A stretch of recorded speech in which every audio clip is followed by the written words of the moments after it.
Connersvine has an acoustic-driven rock sound that communicates through worshipful melodies and passionate vocals, made up of Chris Wilson and here, we're going to say it again, Indianapolis Colts punter Hunter Smith. This acoustic duo's fervor for the glory of God can really be heard through their music, both recorded and, as we've just heard, live as well. And it's great to have you guys with us today. Good to be here. Tell us about the name Connersvine. Well, that's kind of a funny story. We were going to a church on the south side of Indianapolis, and the youth pastor at that church was a guy real close to Chris, and he had a son named Connor. And one day Connor came in with a bag of tomatoes, and he said, his father was with him, and he said, "Hey, these are straight off of Connersvine." And I thought that was a really cool band name. We're going to use that. I just said, "Chris, that's our band name." And Chris said, "Dude, that's the stupidest name." Long story short, I came up with a bunch of really bad ideas. Really bad ideas. What was the one?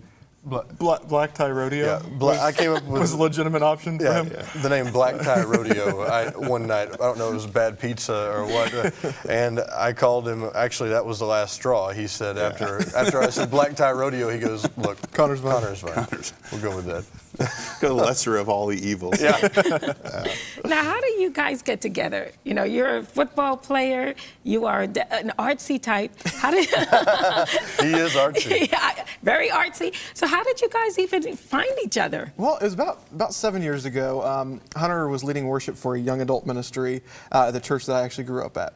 And I came in as part of the adult ministry to kind of join it, and somebody quickly introduced Hunter and I. He was doing the music thing, and they knew that I had done music for several years as well, and they knew we just hit it off. And I really had no idea what he did for a living. You really didn't. We just started playing together and started, doing worship together and stuff, and we laugh about the story, but it just was simply one day me just going, so what do you do, like Monday through Friday? He's like, I'm an Indianapolis Colt, and he was like, "Oh, that's cool." So that's funny. Now, speaking of that, long time coming, but you guys got the Super Bowl championship and had a tremendous season starting off this year in a fantastic fashion as well. And you've been on the Colts, you said, for, is it 9 years? This is my 9th year, that's right. Yeah, so what's it like being a football player? It's really fun, and it is especially a privilege to play for such a great team in such a great city. Yeah. And a great coach. And that's the organization of the Colts is top shelf. And Coach Dungy's is, I would always say this, if he had cut me yesterday, I would be saying today that he is the greatest head coach and one of the greatest men I've ever met. And when it comes to the music style, it's really, you said you're from Texas, so you got a bit of that Texas influence in there. Yeah. And I think it's kind of unique. We're talking about Christian rap, Christian rock. And this is a little bit more on the CW side of life. And, has that music influenced you your whole life? Yeah. Well, country was always a big influence for me. Chris grew up more like into Pearl Jam and all kind of more into the rockier stuff. And really, what we have is kind of a fusion of the two influences that we've both had. And it's kind of rock. It's not really country. It's more, it's rock, but it has there are aspects of it that are kind of rootsy. Yeah. So, one of the things that we loved, and I'm a woman, I don't watch football and things like that, but I think the Colts definitely won me over. And I think one of the things what it was, not that they're not a great team, they're a great team, but it was the faith of really the coach that I saw that just kind of drew me in. Is that what we see? Is that exactly the way it is? We see pictures of you guys praying in the locker rooms on your knees and things like. Is that something that is a constant in the organization? It really is, and I will comment on the locker room praying thing. There's no more religious place in the universe than a NFL locker room before a game. It's kind of like a foxhole, at wartime. But it goes so far beyond that. And Tony Dungy is. He's how everybody always wonders, how do you be in the industry, in the athletic industry, in football, and be a Christian at the same time? Well, I'll say to you, look at him. That's how you do it. He is the consummate example of someone who follows Christ and honors God with his life completely in the middle of this worldly institution. So how is your different backgrounds now reflected in your music? Do you fight over, the songs that you're going to write, bringing two totally different perspectives in there? It's funny because as much of different backgrounds that we came into it with, it really works. I mean, it is kind of like a marriage where you've got a spouse that has so many different qualities, but really when they come together, they really just equal each other out. And so I think as far as songwriting goes, we've been doing this for so long together.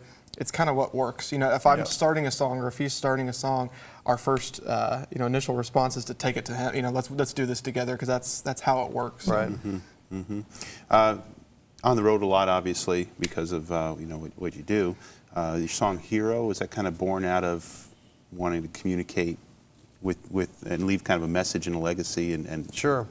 Well, first of all, it is a little bit of a misconception. As football players, it's nothing like baseball or basketball. Right, that's true. We fly out on a Saturday, play on Sunday, we're home Sunday night, and it's 8 to 5 the rest of the week, pretty much.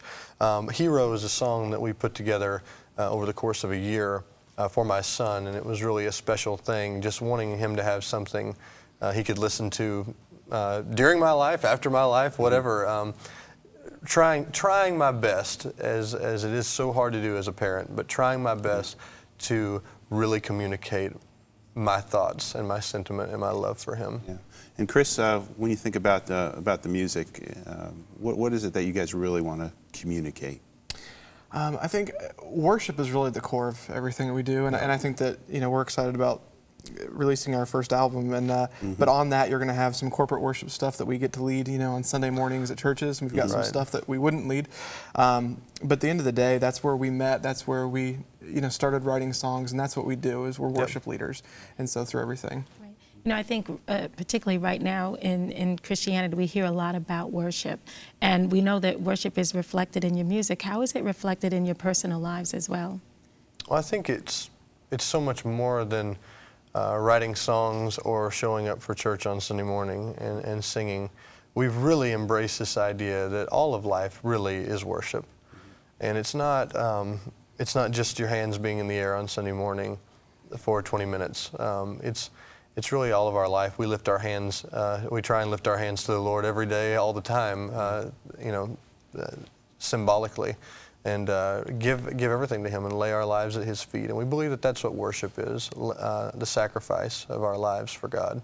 As far as Connersvine, what do you guys have lined up here in the next year, say?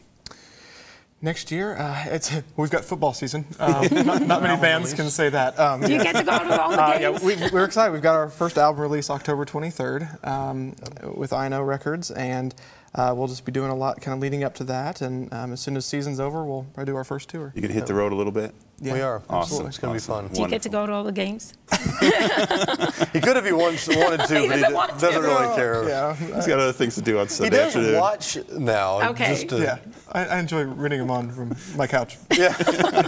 That's great. That's great. Well, if you'd like to learn more about Connersvine and their wonderful music, or find an easy way to link to their MySpace account, you can just visit us at www.harvest-tv.com.